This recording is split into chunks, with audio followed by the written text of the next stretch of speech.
So now that you've seen how we go about dividing polynomials with long division, you'll have a much greater appreciation for synthetic division.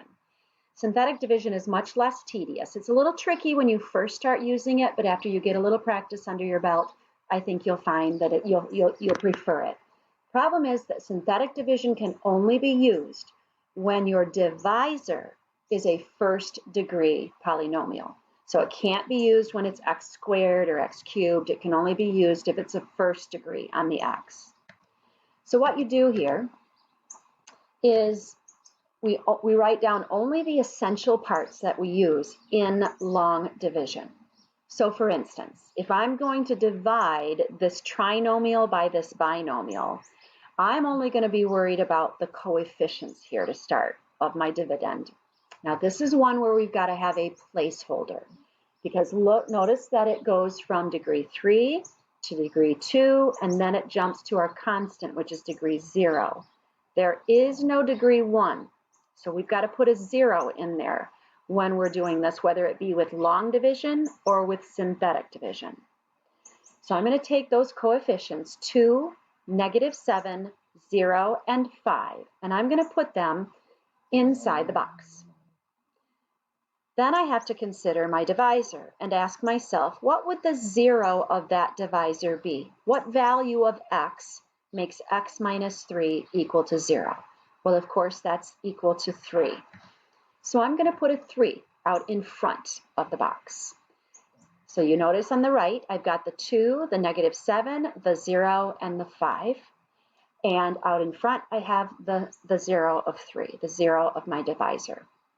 Now on the left, you can see, just following that tedious process I just talked you through in the first example, you can see that we should end up with a quotient of 2x squared minus x minus 3 with a remainder of -4.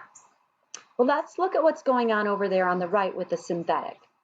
Once we get our box and divisor 0 set up, we always just bring down the leading coefficient, always. So that 2 just slides down underneath.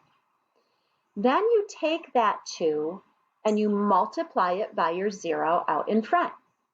3 times 2 is 6, and you carry that 6 over underneath the next coefficient. And then you add. So with long division, it's subtraction. With synthetic, you add. So -7 plus +6 is -1. And now I just repeat the process. I multiply that -1 by my 0 out in front. 3 times -1 is -3, and I bring that -3 under the next coefficient. And I add.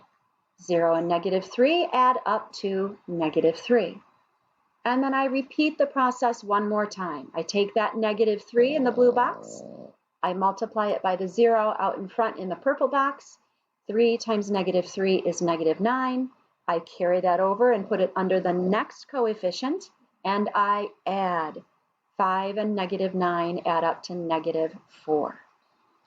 So those three numbers in the blue box, 2, -1, and -3, are the coefficients of my quotient. The very last number in red is always your remainder. Well, notice how those coefficients match the coefficients in the long division quotient. And then notice the degree is just one less than the degree of the polynomial that you were dividing, which is your dividend. So if you divide a third degree dividend by a first degree divisor, you're going to get a 3 minus 1 or second degree quotient.